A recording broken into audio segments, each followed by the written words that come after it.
ẹ máa bá mi ká lọ nínú èdè Yorùbá. Èdè Yorùbá dùn ká, ó dùn mọ̀, ó dùn sọ. Èdè Yorùbá dùn ká, ó dùn sọ, ó dùn sọ.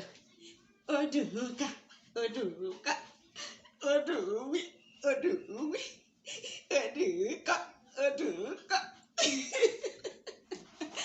Ẹ káàbọ̀ sí ìkànnì èdè Yorùbá dùn ká kẹ̀kẹ̀kẹ̀kẹ̀. Ijó ló bá wá lé ní ijó la mú wọlé. Ijó la mú wọlé lé ní. Ẹ káàbọ̀ sí yàrá ìkẹ́kọ̀ọ́ èdè Yorùbá. Kí la mú wá fún wa lọ́jọ́ tòní? Ohun tí a mú wá fún wa lọ́jọ́ tòní ni days of the week. Àwọn ọjọ́ tó wà nínú ọ̀sẹ̀. Let's come back home. Bí mo ṣe sọ lọ, ohun tí a fẹ́ kọ́ ní ọjọ́ tòní ni àwọn ọjọ́ tí ó wà nínú ọ̀sẹ̀. A ó kọ́ ní èdè Yorùbá, days of the week in Yorùbá language. Ẹ jẹ́ kí a farabalẹ̀ bí mo ṣe ń bá a lọ. Ọjọ́ ìkíní ọ̀sẹ̀ tí í ṣe ọjọ́ Sunday, òun la mọ̀ sí ọjọ́ àìkú. Ọjọ́ kejì ọ̀sẹ̀ tí í ṣe ọjọ́ Monday, òun la mọ̀ sí ọjọ́ ajé. Ọjọ́ ìkẹta ọ̀sẹ̀ tí í ṣe ọjọ́ Tuesday, òun ni a mọ̀ sí ọjọ́ ìṣẹ́gun. Ọjọ́ ìkẹrin ọ̀sẹ̀ tí í ṣe ọjọ́ Wednesday, òun la mọ̀ sí ọjọ́rú. Ọjọ́ ìkarùn-ún ọ̀sẹ̀ tí í ṣe ọjọ́ Thursday, òun ni a mọ̀ sí ọjọ́bọ̀. Ọjọ́ ìkẹfà ọ̀sẹ̀ tí í ṣe ọjọ́ Friday, òun ni a mọ̀ sí ọjọ́ ẹtì. Ọjọ́ ìkeje ọ̀sẹ̀ èyí tí í ṣe ọjọ́ Saturday, òun la mọ̀ sí àbámẹ́ta. Ṣé àwọn pé mo sọ fún wa, mo ní àwa Yorùbá ó ní ọ̀nà tí a ń gbà kọ́ ẹ̀kọ́ tó ṣe wípé ó fi máa ń jẹ́ kó wà interesting, tó máa ń jẹ́ kó mú inú èèyàn dùn, tó sì máa ń jẹ́ kéèyàn tètè mọ̀.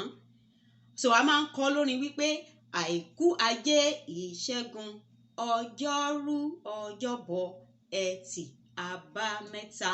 Mo rántí ìgbà tí a máa ń kọ́ nígbà tá a wà nílé ìwé. Tá a bá ti lè kọ́ wípé àìkú, ajé, ìṣẹ́gun, ọjọ́rú, ọjọ́bọ̀, ẹtì, àbámẹ́ta. Sẹ́rí ẹtì, àbámẹ́ta yẹn, ẹ ti rí àwọn ọ̀rẹ́ yín tó ti máa wò ó pé kẹ́ sọ wípé ẹtì, àbámẹ́ta.